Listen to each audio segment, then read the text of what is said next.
He promised it to me. She snapped her voice too loud for the small conference room. Her fingers clutched a folder as if it were a shield, though it trembled in her grasp. I didn't look at her. I looked at the lawyer across the table.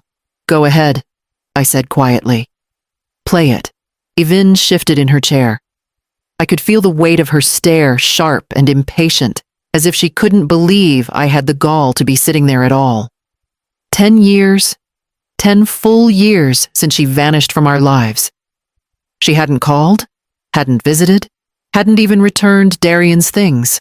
He waited for a while first with hope, then with anger, then with a kind of hollow silence that never quite healed. And now, 6 weeks after burying my only child, I was sharing a table with the woman who had walked away from him when he was at his weakest. No apology, no condolence, not even a polite lie. Just a bold entrance, a stack of papers, and a demand. I kept my hands folded in my lap. No tremor, no tears. Darian had taught me in his final months how to hold pain without showing it. Yvonne looked around the room, scanning the shelves, the certificates, the clock ticking above the door, as if this were a formality she intended to push through quickly. Her hair was lighter than I remembered, designer bag on the floor, rings that didn't come from my son's wallet. This house, she said again, pointing. Now, he told me it would always be mine. The lawyer didn't respond. He simply reached for the flash drive I had given him and plugged it into the laptop. The screen flickered. I held my breath. Darian's face appeared, pale, tired, but clear-eyed. If you're watching this, he said, then I'm already gone. I closed my eyes just for a moment and opened them again. I wasn't going to cry, not in front of her. The sound of his voice filled the room as the screen faded to black, and I knew exactly what would come next. She left after midnight.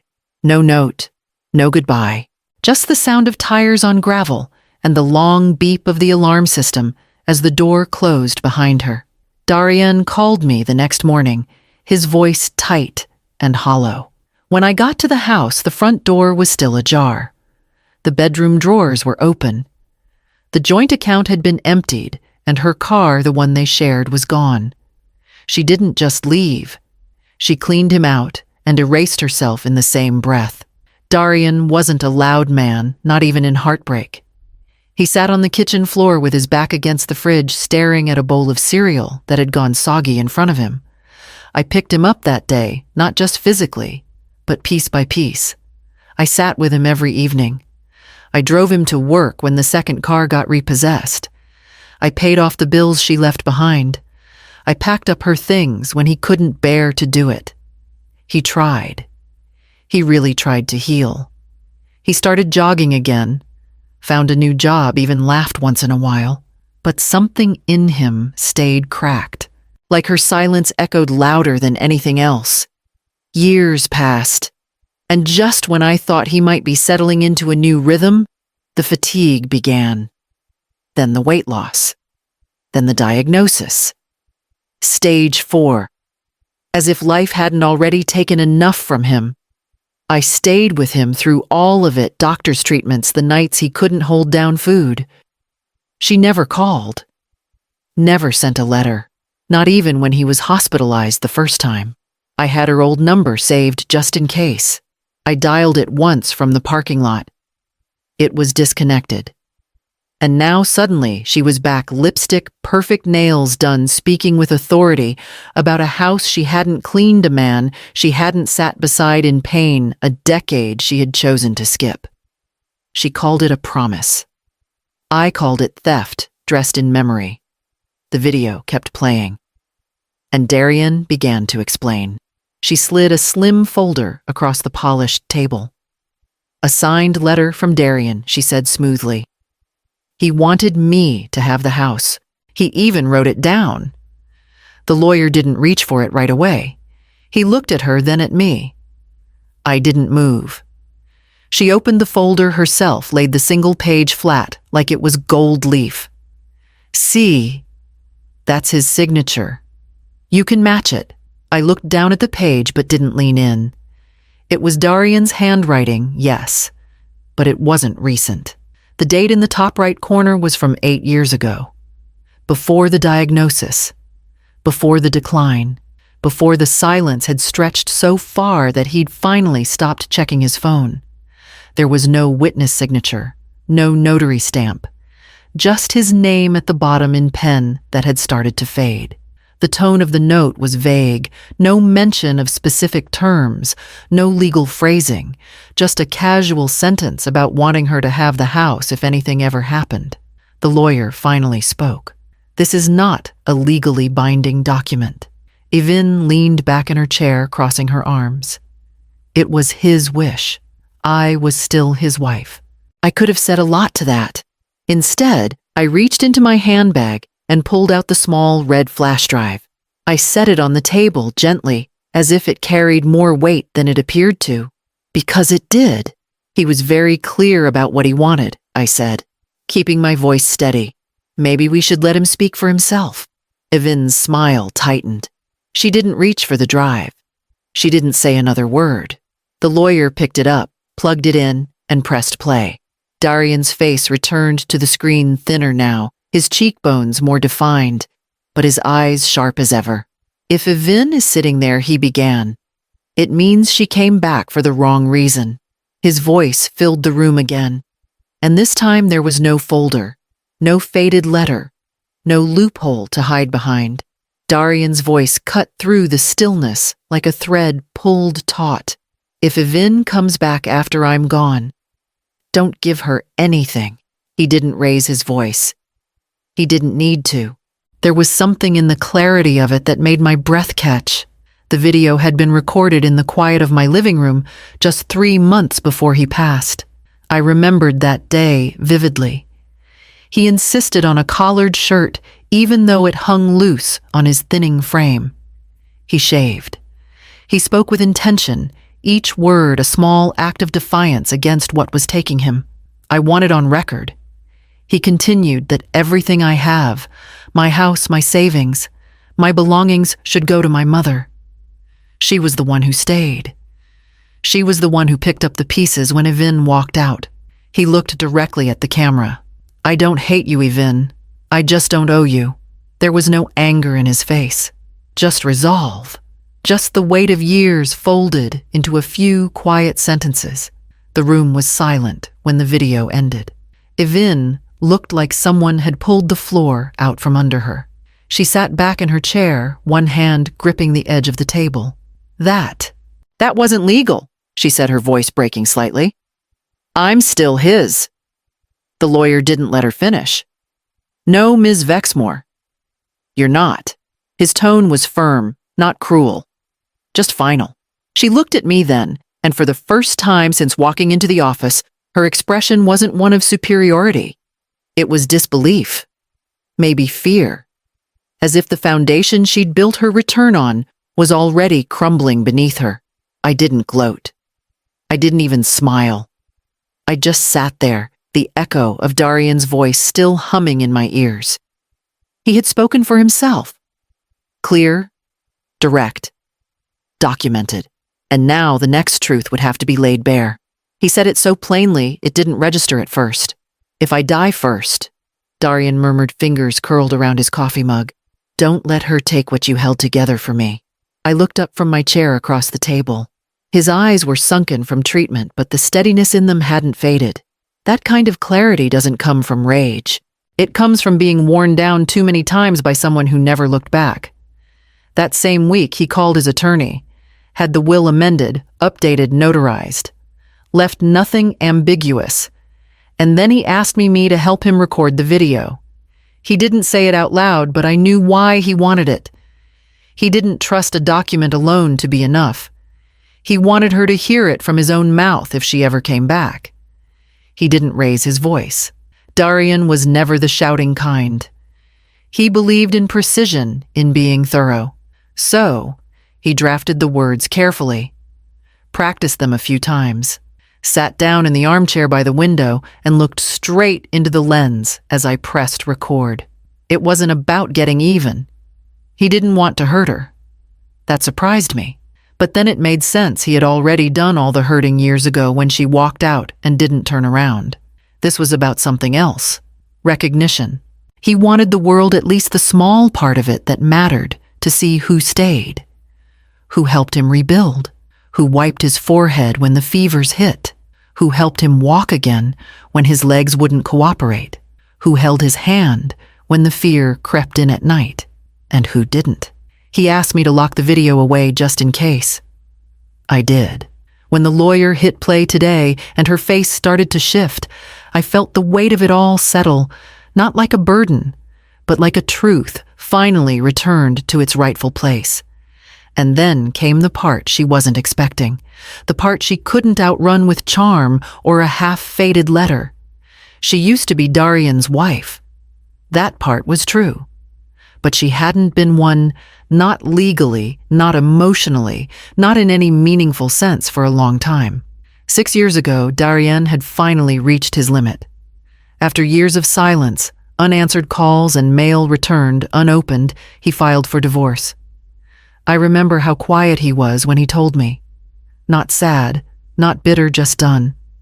She never replied, not to the summons, not to the notice of hearing, not even when the court sent the final warning. 90 days passed. No contest. No appearance. The judge signed the order divorce by default. Final. Irrevocable. Darian brought the papers home in a plain manila envelope. He tucked them into the drawer and never spoke of her again. I made a copy and kept it in the safe, though I doubted we'd ever need it. Until today.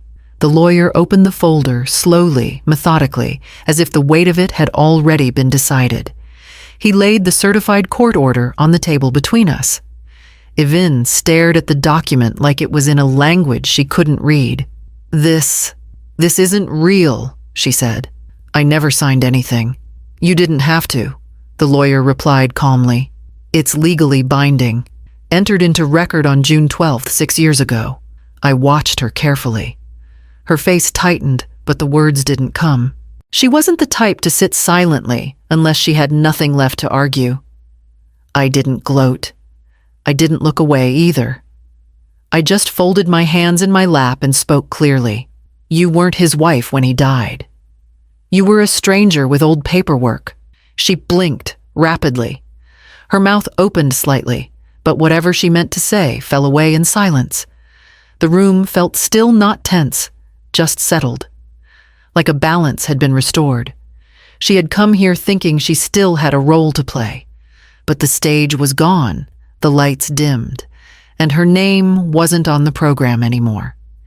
And then the lawyer turned the page to the new will. The lawyer closed the file with a soft click that somehow echoed louder than anything else that had been said. It's done, he said. Darian's final will is valid. The video is admissible. The divorce is final and binding.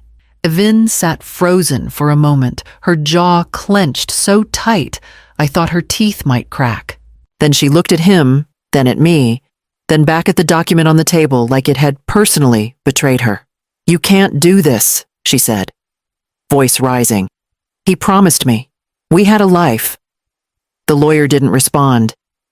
You have no legal claim, he repeated. To the house, the funds, or any assets listed in Mr. Vexmore's estate. You are not the surviving spouse. It wasn't cruel, just matter of fact. A simple reading of reality. She stood up so quickly, her chair scraped hard against the floor. Her hands were shaking now, but not from grief. I'd seen grief. This was indignation, the fury of someone who expected to win by showing up. Before she turned to leave, she looked at me, eyes blazing, lip curled.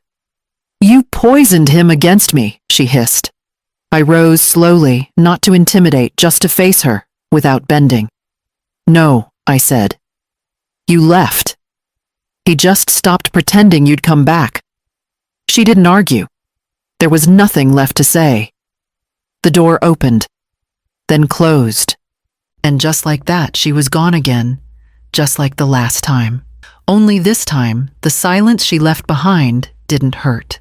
I stood there for a moment, letting the quiet settle over me.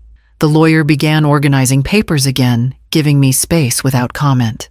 For 10 years, I had wondered what I would say to her if she ever returned. I'd pictured angry words, shouted truths, maybe even tears. But in the end, none of it had been necessary. She lost because she left, and Darian had made sure the record reflected the truth. I took one last look at the file as the lawyer slid it back into its envelope. Then I stepped outside to go home. I walked through the house slowly, letting my hand skim along the edge of the bookshelf. His books were still there, lined up just the way he liked, always organized by author, first title, second. His records sat in a crate by the stereo worn from years of weekend use.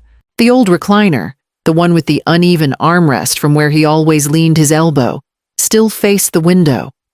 I hadn't moved it. Couldn't really. Darian didn't grow up with much. We didn't have trust funds or vacations. But what he built with care. Piece by piece, paycheck by paycheck. He fixed what broke. He saved for what mattered. And when he got sick, he started preparing. I used to think that was just how he coped, but now I saw it for what it was, love in the shape of lists, documents labeled drawers. Everywhere I turned, there was something he left not to impress, but to comfort. The framed photo of us at the farmer's market. The ceramic mug with the chipped rim he refused to throw out. His old keychain still hanging by the door, even though we'd changed the locks years ago. He hadn't made peace with dying. No one does. But he made peace with leaving something behind. Not for the world, for me. I stepped outside with my coffee, the mug warm in my hands. The air felt clearer than it had in weeks. The porch boards creaked under my chair as I sat down and looked out over the yard. No cars, no footsteps, no lawyers or accusations or ghosts from the past, pretending they still belonged. Just quiet. I realized then that this house, this modest lived-in home, wasn't just where he'd spent his last days. It was what he'd chosen to protect, and he'd chosen me to guard it. Not because I asked, not because I earned it, because I stayed. I took a sip and let the morning settle around me. Then I stood and walked back inside to finish sorting through the drawer he'd labeled simply, "For Mom." I didn't mean to find it. I was reaching for a folder that had slipped behind the drawer of his old writing desk when my fingers brushed something softer, thicker than paper, folded neatly hidden in the back corner. It was an envelope. No stamp. No seal, just my name in his handwriting. For Mom. I sat down before I opened it. Inside was a single sheet, slightly yellowed along the edges, creased twice. Sorry, Mom. If she shows up, I know it'll be ugly, but I trust you, like I always have.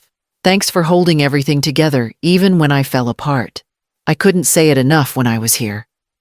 So I'm saying it now. Don't let anyone rewrite what you lived. I love you, Darian. I didn't cry. I thought I might, but the tears didn't come. I read it again slower the second time. Let each word press itself into memory the way his hand used to press mine in the waiting room. Then I stood, walked outside and lit the fire pit. The letter burned quickly, edges curling in ink, disappearing like breath on glass. I didn't need to keep it. The truth wasn't on the page. It was in the long nights he called me instead of her. In the hospital visits, the quiet birthdays, the mornings I made coffee just the way he liked it. The world might ask for signatures, for proof, for stories that can be cross-examined. But I had the only truth that mattered. I stayed. I carried him forward when he couldn't carry himself. And in the end, he made sure I could carry on without him. I stood there until the flames went out, the ashes soft and gray, like the fog that used to settle over his hair on rainy mornings. Then I went back inside, back to the drawer, and continued sorting through the life we'd built quietly together. And at the very bottom of the file box, something shifted loose. A small envelope with a bank logo, sealed tight, waiting to be opened. I never spoke to the neighbors about it, never mentioned Evin or what happened in that lawyer's office. When people asked about the will, I just smiled politely and changed the subject. Some things don't need to be retold. I didn't post about it. Didn't call old friends for sympathy. I didn't need applause for doing what I'd always done, showing up, loving my son, even when it broke me. Instead, I made one quiet phone call. The hospice center where Darien had spent his last months had been planning a new wing, something calmer, warmer, more comfortable for patients who didn't want to spend their final weeks in sterile coldness. He had talked about it once during a lucid morning, how peaceful that room had made him feel. So I made the donation. The full amount that came in the final envelope he'd left sealed for me his final gift. No press release, no check presentation. Just one simple request, a plaque by the garden entrance with his name and a line beneath it. For the ones who stayed. I didn't attend the quiet unveiling. That part wasn't for me. Instead, I walked the rooms of the house he left behind and took care of it the way I always had. Watered the plants, dusted the shelves. Played his favorite records when the afternoons felt too still. His story ended in that house. But mine didn't. I kept the house. I kept the story. And I made sure no one rewrote either. The folders were filed. The ashes buried. The final keys hung neatly on the rack by the door. Evin never returned. Not a call. Not a letter. And somehow that was its own kind of peace. Because legacy isn't about who shows up for the reading. It's about who stayed through the long, hard pages no one wanted to write. And I stayed. That morning, I opened the windows, let in the light, and brewed one more cup of coffee. Strong exactly how he liked it. Then I sat on the porch and let the silence stretch long and whole across the yard.